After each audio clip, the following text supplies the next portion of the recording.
Hi, I'm the Artie Dance from Asian Film Fans, and welcome to this binge review. For this review, it's the 2023 Chinese sci-fi blockbuster sequel, The Wandering Earth 2. What's this movie about?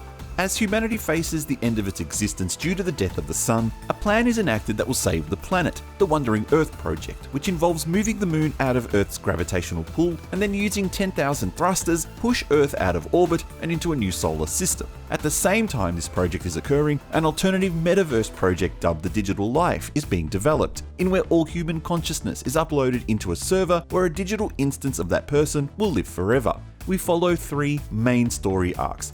Liu Peiqiang from the first movie, who is an acclaimed astronaut working on the Wandering Earth project. Tu Hongyu, played by Andy Lau, who is a researcher for the Digital Life project, who faces a moral dilemma in trying to preserve the memory of his dead daughter Yaya. And Zhou Zezi and his assistant Xiao Yi, who are the Chinese representatives in the United Earth Government Forum, who fight to ensure the success of the Wandering Earth project. This movie follows the 2 or so decades before the commencement of the first movie, leading up to the construction of the Earth engines, the development of the sophisticated AI that runs everything, the construction of the underground cities, and all the terrorist disasters that occur before the Wandering Earth project is enacted.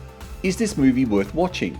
The first thing you're going to want to know is if this is a good film. Well, it is, but it does come with a few massive caveats. For full enjoyment, this movie should really be experienced in the cinema on a giant screen. Like the first movie, watching at home on a TV, environmental disaster blockbusters of the early noughties are the closest similarities. Since Hollywood stopped making movies like that, it's good to see someone else has taken over. And visually, it would appear that no expense has been spared. CGI snobs will probably snub their nose at an effect here and there, but the overall presentation is so grand that you'd hardly notice. The impressive parts that stick to my mind, including the drones versus fighter jet skirmish when the space elevator is attacked by terrorists, and a few very neat camera tricks involving a rotating camera and scene transitions. For the nostalgic, there's also a nice, albeit rather awkward, deep fake homage to the late Mantat, who played the grandfather in the first film. He appears in a very heartwarming and brief scene in Peiqiang and Dodo's wedding, Dodo being Peiqiang's wife, not his adopted daughter from the first film. As nice as this scene is, it's clear that deepfake technology just isn't quite there yet.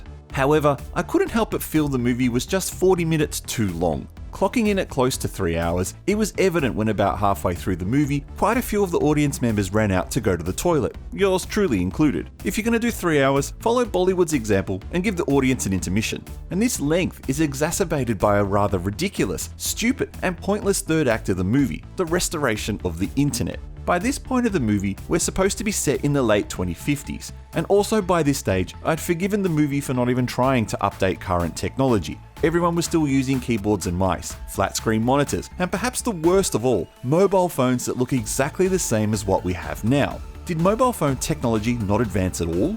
All throughout the movie, even though the internet had been cut for the population, there were still mobile networks, communications between Earth and the space stations, and satellite technology. Heck, even right now, we live in an age of 5G and Starlink internet, but for some unexplained reason, the 10,000 Earth engines were all connected via the internet and needed the internet to work. With all the advancements in mobile technology and the clear use of that in the film, how the writers thought this would make any sense other than to add an element of drama is truly mind-boggling. There's also an interesting subplot around AI control, and to a greater extent a world government and other forms of government control, but those topics are best explored in more depth by a more politically minded or deep analysis movie channel. Overall, what would I give this film? It's better than 3 stars, but not quite 4. So that makes it 3.5. That's not a bad rating, it just means there are opportunities for improvement. There's clearly a scene missing, the solar flare incident, which means it appears we can expect a longer director's cut in the future, as we got with the first film, which is a shame because what this movie doesn't need is to be longer. However, it has impressive visual effects and a captivating story that, while not necessarily the easiest to follow, is still exciting. If that internet act wasn't there and it was replaced with a more logical explanation, then the rating would be higher. Either way, it's an enjoyable film, and I would recommend watching it in the cinema. Thank you for watching this binge review. Check out more by following the links on the screen.